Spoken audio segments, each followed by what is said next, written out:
કે ગ્રહી ટેક નક્કી કરી લીધું, અડગ મોટો થઈ ગયો કે હવે આ માથું ક્યાંય બીજે ઝૂકવાનું નથી, આ માથું ક્યાંય બીજે નમવાનું. ગ્રહી ટેક તો ગમ અબ મન ચેતી લે નિજ ભક્તિ સ્વરૂપ ભક્તિ તો કોક કોક વિરલા જેને હોય ને જુગો જુગની કમાય અને અત્યારે પછી કમાઈ કરતા હોય. આપણી કમાઈ હતી ત્યાં સુધી તો આપણને પરમાત્માએ પુકારી દીધા, મનુષ્ય અવતાર આપણને કોઈ આપણી કમાઈ, અને આ અવતાર મળ્યા પછી આપણને થોડું ભજન સત્સંગ હેત પ્રીત જે પ્રગટ થયું અને આમાં ભાવ જાગ્યો ત્યાં સુધીની કમાઈ, અને એ ભાવ જાગ્યો એથી વધારે કમાઈ કે આપણને સંતોના ચરણ સુધી પહોંચાડી દીધા. સંતોએ કૃપા કરીને સતનામ રૂપી ભક્તિ આપણને અર્પણ કરી દીધી કે જા હવે મોજ કરે. પણ આડાવડો કઈ થતો નહીં.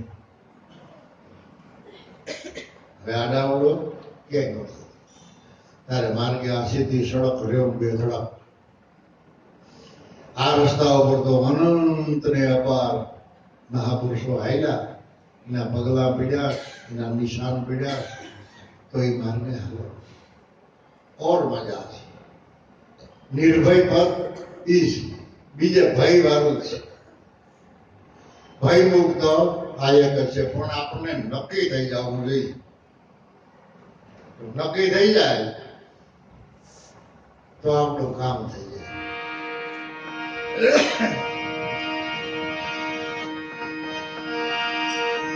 મૂળ ને બાંધો સુખ મણા સાધો,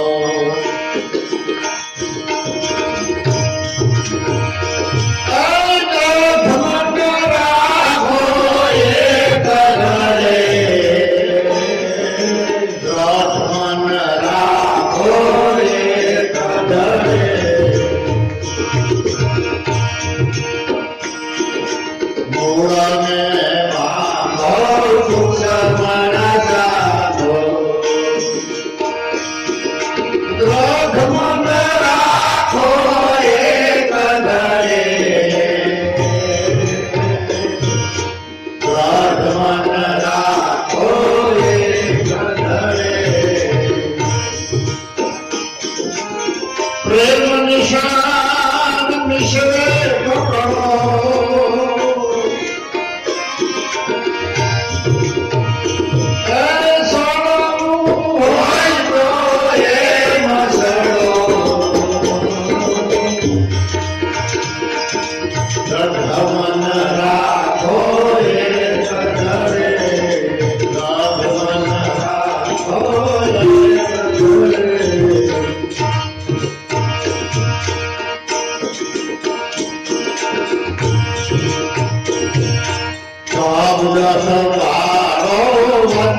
કદરે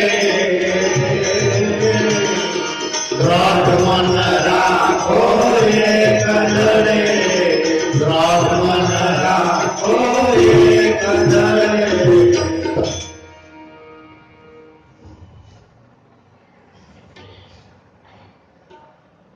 આવો દ્રઢ વિશ્વાસ રાખીને ભજન કરો મૂળને બાંધો નક્કી થઈ ગયા પછી જો ઘડીએ ઘડીએ આપણો નિર્ણય ફરી જતો હોય તો એ નક્કી થયું કહેવાય કામ બધા મેળી કામ બધા મેળી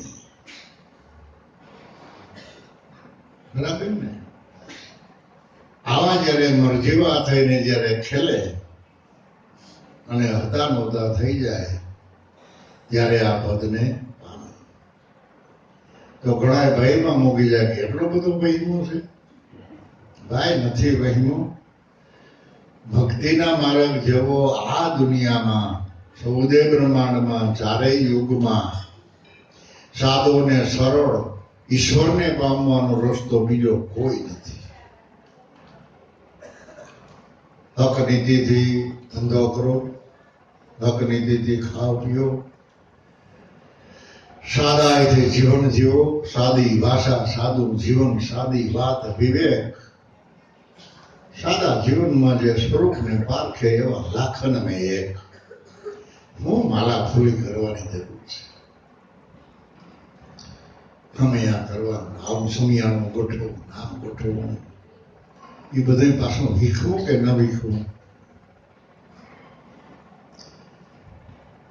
છોકરા નથી ઘણી વાર ઢીંગલે પોતીએ રમતા બધા વીખી નાખે ન વીખી નાખે ખેડૂતના છોકરા હોય તો ક્યારા બાંધે વાડી બનાવે હે માટીના બરધિયા બનાવે એમાં કાંઈ પૈસો મળે અને રમતા હોય છોકરા ત્યારે તમે વાડીમાં આડામાં હાલજો ને પોપટ હાલવાનું નહીં અમારી વાડી વીખી નાખે ભાઈ એ વાડીમાં કાંઈ તમને પૈસો તો મળવાનું નથી કે મળે ન મળે છતાં એને એ કેટલું હાસું લાગે છે એમ આપણો આ સંસાર વ્યવહાર હકીકતે નાશવંત છે ખોટો છે છતાં હાથો કેટલો લાગે છે એટલો બધો હાથો લાગે છે ને એમ લાગે છે જાણે આ દુનિયામાંથી આપણે કોઈ દી જવાના જ નહીં હોઈએ યોગના યોગ સુધી કેમ જાણે જીવવાનું હોય અને મહાપુરુષો તો એમ કહે છે કે ભાઈ સવારે સૂર્ય ઉગે એટલે તરત જ ગુરુ બાળકોને તો એવું ચિંતન કરવું કે આજે આપણો છેલ્લો દિવસ છે અને આપણો આ છેલ્લો જન્મ છે ગંગા સતીએ કહ્યું કે સેવા કરવી હોય તો છેલ્લા જન્મ હલાવી કરજો તો છેલ્લા જન્મ વાળો એક મનુષ્ય છે આ અવતારમાં આ પદ ઓળખાય એવું છે સમજાય એવું છે અને ગુણના ગુણ ગવાય એવું બીજા કોઈ પાંચ તત્વના શરીરમાં આવી જોગવાઈ નથી આવી સગવડતા નથી પછી આ બંગલો મૂકીને ઝૂંપડામાં રહેવા જવું પડે તો કેવું વહીમું ભાઈ અઘરું ને એથી આ બંગલાની આબાદી છે તો બીજો બંગલો તૈયાર રાખ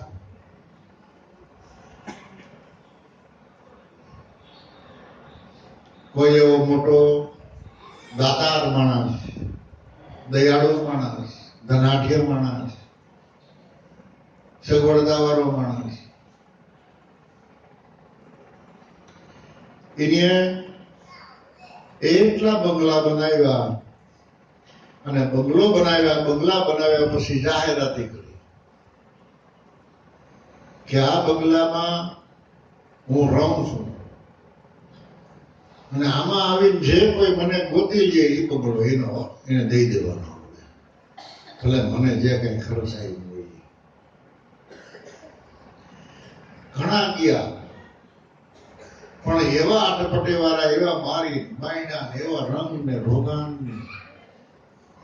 એવી સુવિધા ને એવી ગોઠવણ કે ઓલાને ગોતે જ નહીં ગોતવાનો ટાઈમ પાછો સવારથી સાંજ સુધીનો દિયા પેલે બારું નીકળી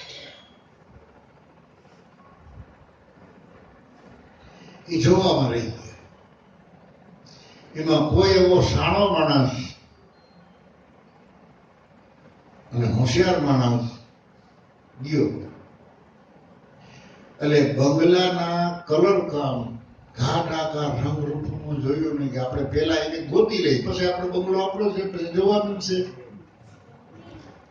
આપણે બંગલો મળી ગયા પછી આપણે જવાનું છે તો પેલા શું કરવા જવું બધી પેલા એને ગોતી લઈ ગોઈતો મળ્યા એટલે બંગલાનો માલિક હતો એ ખુશી થયો ભારી કામ થયું. હવે આ બંગલો તારો હું જાઉં તો મારે બંગલો જોતો નથી, તમારે મારો ભેરું રહેવાનું. જો તમારે જવું હોય તો હું આવી લો, મારે વાળી શું બંગલા એથી જો પણ મજા છે સાથે મારે ભેરું રહેવું જોઈએ તો આવી તો હાલ છે. એ જ બંગલો તમને આપ્યો છે અને મેં બેઠો છે એનો માલિક સદગુરુદેવ. એને જો ગોતી લઈ તો પછી આપણે આમાંથી ક્યાંય જવાનું નહીં. એ કે આપણાથી નોખો નહીં, પેલો રહે. દાતારનો દાતાર છે, દયાળુનો દયાળુ છે, પરમાર્થી બંધો છે.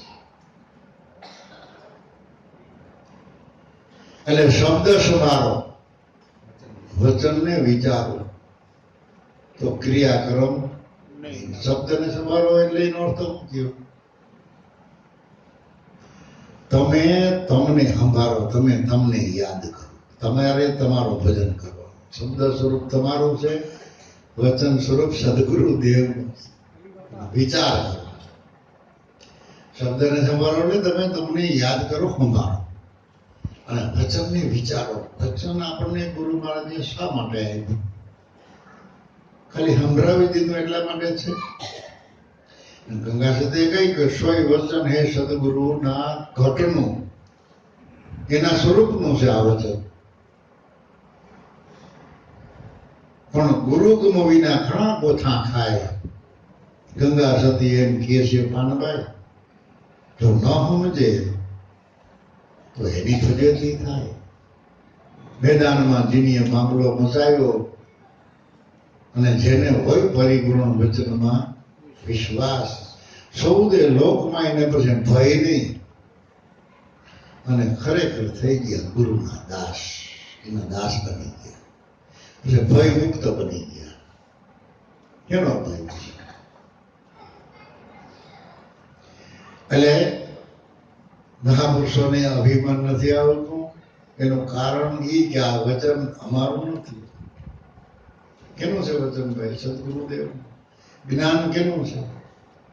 એનું કૃપા એ ગુરુ તત્વની છે, વચન એ ગુરુ તત્વનું, મહેરબાની એની છે. હવે એમાં કરતાપણાનો ભાવ રાખીને શું કરવું ભણા?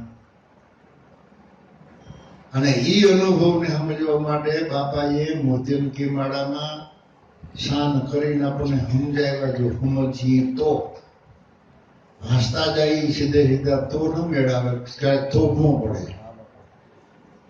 તો હું બાપાએ લખ્યું છે કે 52 સોહમ કરતા સદગુરુ મૂળ અકર્તા.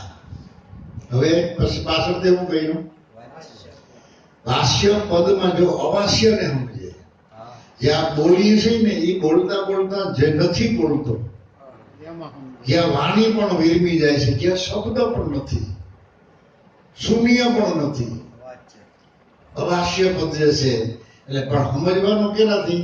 વાતથી. જો કાંઈ પણ વાત ન કરાવો, તમે કોઈ ન બોલો, હું એક ન બોલો, આપણે કેટલી ઘડી બેસી બધે શું જ રહેવાનું, તો હું સમજાય? એટલે વાસ્ય પદ અવાસ્યમાં જો કોઈ સમજે તો ઓ પુરુષ નહીં મળતા. બાપાએ આ લખ્યું છે. કેવો પુરુષ? એટલે કરતા પણ તો મૂકી દે, ન કરતા એના ઘરમાં. એટલે એ શબ્દને સંભાળો, વચનને વિચારો તો ક્રિયાક્રમ તમે નૃત્ય અને સુરતે સન્મુખ રહ્યો. નૃત નામ નિશાનમાં તમે સુરતાના રૂપે એમાં સમાઈ જાઓ. નૃત્ય સુરતે સન્મુખ રહેજો, તો તારા જ ગગન મંડળમાં મોક્ષની વધાઈઓ વાગે કે ગગન મંડળમાં નોબત ઘડે. મૂળને બાંધો, સુખમણા સાધો, તો દ્રઢ મન રાખો. એક કરે નક્કી કરી નાખો કે હવે કોઈ દી કોઈને દખ લાગે એવું બોલવું નથી. મીઠું મીઠું બોલવું, નગર ન બોલવું.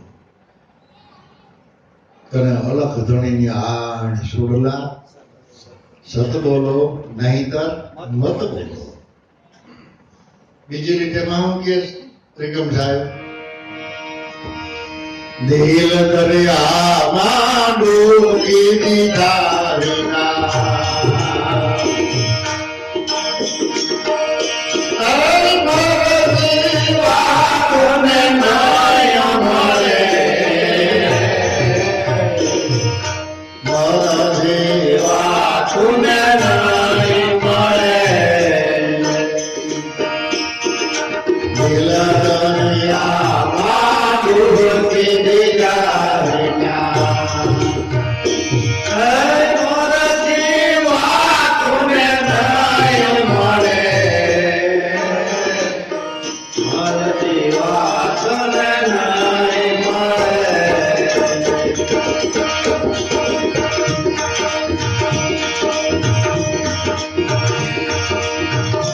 શબ્દના સુરા રે વગરના પુરા,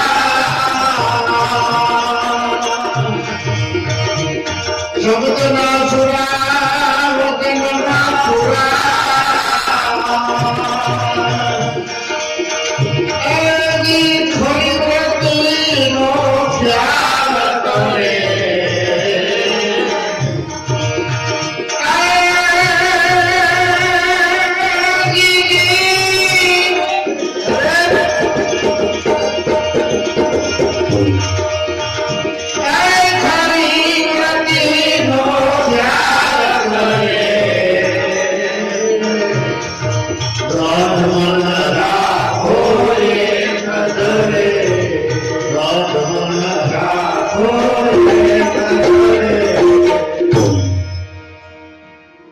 એ પદને પામવા માટે તમારે તમારા દિલ દરિયામાં ડૂબકી મારી દેવાની.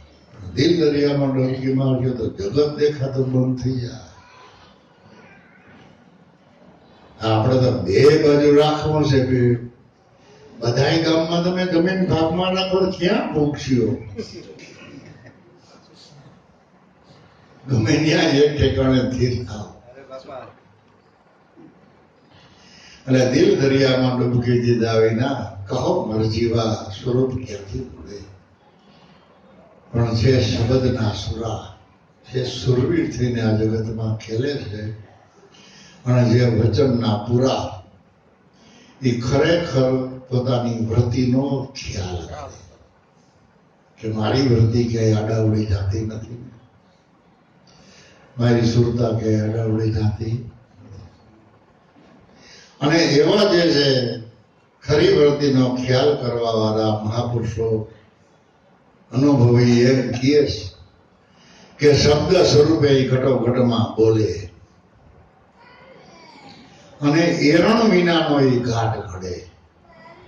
આ શબ્દના ઘાટ ઘડનારો કોણ છે? આપણે બોલી નાખો બધું કે હવે કઈ કહેવા પણ રહ્યું નથી, કઈ બોલવા પણ નથી રહ્યું, તો થઈ ગયા શબ્દ તૂટે એમ જ નથી. ટંકશાળ છે પરિબ્રહ્મ પરમાત્માની, એ ટંકશાળ છે, તૂટે જ નથી. એને વેદધારા કહી, દેવધારા કહી અને જ્ઞાનધારા કહી. એટલે શબ્દ સ્વરૂપે ઘટોઘટમાં બોલે, હિરણ વિનાનો એ ઘાટ ઘડે. સદગુરુ વચને એને એમાં સર્વે સૂજે અને અમર વસ્તુ એને જરૂર જડે. આવી મહેનત કરવા વાળાને એ પદ જરૂર મળે. તો એ પદના અધિકારી તમે બધા આત્મા છો, તમે કમાઈ વાળા છો, આડાવાળા ન થતા, અને કમાઈમાં કમાઈ ભેરી ભેળવતા જજો. કમાઈ એટલે મૂડી ખોઈ ન નાખવી. ઓરો આવે તારું માથું મટાડી દઉં, અહીં આવે તને દોરો કરી દઉં એટલે તાવ ઉતરી જાય. એ આપણે કઈ કરવાનું નથી. પરમાત્માને પ્રાર્થના કરી કે ભાઈ ફલાણો માણસ દુઃખી છે, એને તમે કઈક પ્રેરણા કરો, એની પ્રાર્થના કરો. પણ તમે જો ભગવાનના થયા છો તો ભગવાન તમારું કયું કરશે અને બીજાનું દુઃખ મટાડી દે. કેનીએ મટાડ્યું એને ખબર નહીં હોય. આ એને અદ્રશ્ય ક્રિયા છે. અને ધામ ભરવા તો કાયમની માટે બેઠો છે. માટે ગુરુ બાળકોને તો દ્રઢ રાખી મજબૂત હૃદયને બનાવી અને એક જ મતાથી જીવન હાલવું. નકર તો ઘણા આવશે, અમને મત દેજો, અમને મત દેજો. કેને દઈ દીધો જેને દેવા.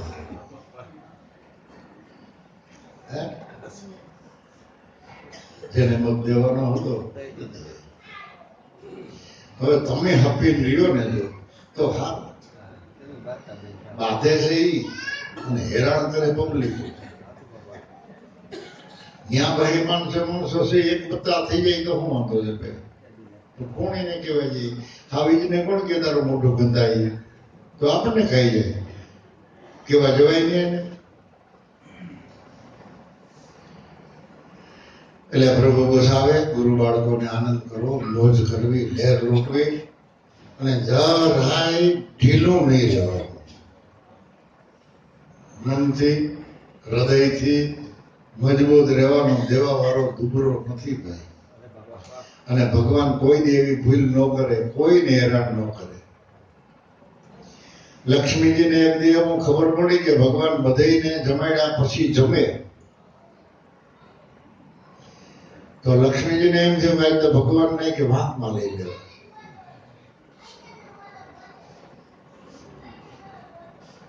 પછી એક નાનકડી એવી ઓળખ ડબલી ગોતી ઢાંકણામાં, અને રસોઈ જયારે તૈયાર થઈ ગઈ ને ત્યારે એક કીડીને ગોતી પકડી. કીડીને પકડી ડબલી પૂરતી ગઈ. પછી વિષ્ણુ ભગવાનને કહ્યું કે ભગવાન હવે તમે જમી લો, રસોઈ થઈ ગઈ. હા હા બે ગયા. જમી લીધા પછી લક્ષ્મીજી બીડા દાંત કાઢવા.